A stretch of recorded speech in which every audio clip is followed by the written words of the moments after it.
ನಾನು ಆಮೇಲೆ ನೋಡಿದೆ ಉಡುಪಿ ಜನ ಆ ಶಿಸ್ತು, ಆ ಚಾಕು ಚಕ್ರತೆ, ಆ ಪ್ರೀತಿ, ಆತಿಥ್ಯ, ಅತಿಥಿ ದೇವೋಭವ ಅನ್ನುವುದಕ್ಕೆ ಒಂದು ಬೇರೆ ಏನಾದರೂ ನಾವು ಹೇಳಬೇಕಂತಂದ್ರೆ ಈ ಒಂದು ದಕ್ಷಿಣ ಕನ್ನಡ ಆಗಿರ್ಬೋದು, ಉಡುಪಿಯವರಾಗಿರ್ಬೋದು, ಉತ್ತರ ಕರ್ನಾಟಕದವರಾಗಿರಬಹುದು. ವಿಶೇಷವಾಗಿ ಬರ್ತಾ ಬರ್ತಾ ನನಗೆ ಬಹಳಷ್ಟು ಅಭಿಮಾನ ಮತ್ತು ಕೆಲಸ ಮಾಡಲಿಕ್ಕೆ ಸ್ಟಾರ್ಟ್ ಆಯಿತು.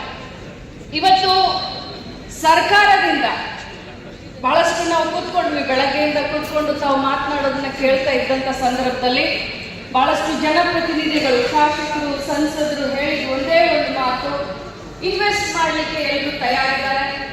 ಈ ಕರಾವಳಿ ಪ್ರದೇಶದವರು ಹೊರದೇಶದಲ್ಲಿ ಹೋಗಿ ಇನ್ವೆಸ್ಟ್ ಮಾಡಿ ಸಕ್ಸಸ್ ಆಗಿರುವಂಥ ನಿದರ್ಶನಗಳು ನಮ್ಮ ಎದುರುಗಡೆಯಿದ್ದಾರೆ.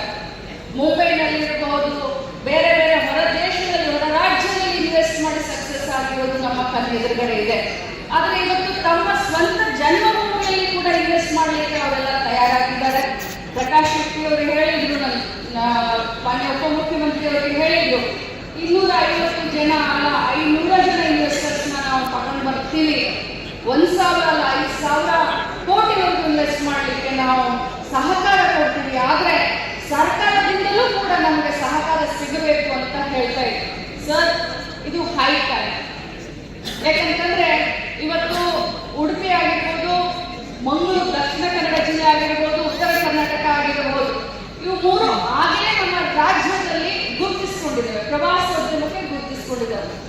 ಇವರ ಸಂಸ್ಕೃತಿ ಇರಬಹುದು, ಇವರ ಭಾಷೆ ಇರಬಹುದು, ಇವರ ಕಲ್ಚರ್ ಇರಬಹುದು, ದೇವಸ್ಥಾನಗಳಿರಬಹುದು, ಬೇರೆ ಬೇರೆ ಒಂದು ಇದರಲ್ಲೂ ಕೂಡ ಇವರು ತಮ್ಮನ್ನ ತಾವು ಗುರುತಿಸಿಕೊಂಡಿದ್ದಾರೆ. ಬೇರೆ ಜಿಲ್ಲೆಗಳಿಗೆ ನಾವು ಕಂಪೇರ್ ಮಾಡಿದ್ದೀವಿ, ಬಾಗಲಕೋಟೆ ಇರ್ಬೋದು, ಬಿಜಾಪುರ ಇರ್ಬೋದು, ಮತ್ತೊಂದು ಜಿಲ್ಲೆ ಇರ್ಬೋದು, ಬೆಳಗಾವಿ ಇರ್ಬೋದು. ಬಟ್ ಈ ಮೂರು ಜಿಲ್ಲೆಗಳಿಗೆ ಸ್ಪೆಷಲಿ ಉತ್ತರ ಕರ್ನಾಟಕದಿಂದ ಬಹಳಷ್ಟು ಜನ ಬರ್ತಾರೆ. ಸ್ಪೆಷಲಿ ವಿದ್ಯಾಭ್ಯಾಸಕ್ಕೆ ಬರ್ತಾರೆ, ದೇವಸ್ಥಾನಗಳಿಗೆ ಬರ್ತಾರೆ.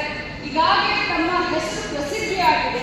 ಇದರಿಂದ ಸ್ವಲ್ಪ ಮುಂದುವರೆದಂತಹ ಭಾಗ ಅಂತಂದ್ರೆ ಸರ್ಕಾರದಿಂದ ಕೂಡ ಸಹಕಾರ ಸಿಗಬೇಕು. ಸಿಂಗಲ್ ವಿಂಡೋ ಕ್ಲಿಯರೆನ್ಸ್ ಆಗಿರಬಹುದು, ಅಥವಾ ಸಿಆರ್ಜೆಡ್ ಬಗ್ಗೆ ಬಹಳಷ್ಟು ನಮ್ಮ ಜನನಾಯಕರು ಏನು ಪಬ್ಲಿಕ್ ರಿಪ್ರೆಸೆಂಟೇಟಿವ್ ಇದ್ದಾರೆ, ಬಹಳಷ್ಟು ಕಾಳಜಿಯನ್ನು ತೋರಿಸಿ ಅದನ್ನೆಲ್ಲ ಕೂಡ ಕ್ಲಿಯರ್ ಮಾಡಲಿಕ್ಕೆ ಮುಂದಿನ ದಿನದಲ್ಲಿ ಸರ್ಕಾರ ಕೂಡ ಮುಂದೆ ಬರುತ್ತೆ.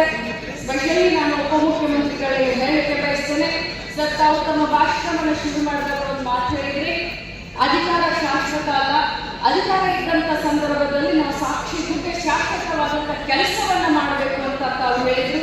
ಅದೇ ರೀತಿ ನಾವು 2025 ಇದ್ದೀವಿ. 2045 ಈ ಒಂದು ಕೋಸ್ಟಲ್ ಕರ್ನಾಟಕ ಯಾವ ರೀತಿ ಬೆಳಿಬೇಕು ಅನ್ನೋದನ್ನ ನಾವು ಈಗಾಗಲೇ ಚಿಂತನೆ ಮಾಡಿದ್ದೀರಾ. ಅವರು ಕೂಡ ಸಹಕಾರ ಕೊಡ್ತಾ ಇದ್ದಾರೆ. ಮಾನ್ಯ ಮುಖ್ಯಮಂತ್ರಿಗಳು ಕೂಡ ಏನು ಕೇಂದ್ರ ಸರ್ಕಾರದಿಂದ ಸಿಆರ್ಜೆಡ್ ಅದು ರೂಲ್ಸ್ ಎಲ್ಲ ಕೇಂದ್ರ ಸರ್ಕಾರ ಅವ್ರ ಮಾತು ಬಾಯಿ ತೆಗೆದ್ರೆ 1991 ಅಂತ ಹೇಳ್ತಾರೆ. ಸೊ ಆ ಒಂದು ಪಾಲಿಸಿ, ಈಗಿನ ಒಂದು ಪಾಲಿಸಿ ಅದೆರಡು ಸರಿ ಹೋಗೋದಿಲ್ಲ. ಬಹಳಷ್ಟು ಇನ್ವೆಸ್ಟರ್ಸ್ ಉತ್ಸುಕ ಆಗಿದ್ದಾರೆ ಇನ್ವೆಸ್ಟ್ ಮಾಡಲಿಕ್ಕೆ ನಮ್ಮ ಜಿಲ್ಲೆಗಳಲ್ಲಿ. ಪ್ರವಾಸೋದ್ಯಮ ಇರ್ಬೋದು, ವೆಲ್ನೆಸ್ ಸೆಂಟರ್ಗಳಿರ್ಬೋದು, ವಿದ್ಯಾಸಂಸ್ಥೆಗಳಿರ್ಬೋದು, ಆದರೆ ಅವರಿಗೆ ಅನುಕೂಲ ಆಗುವಂಥ ವಾತಾವರಣ ಮತ್ತು ಕಾನೂನಿನ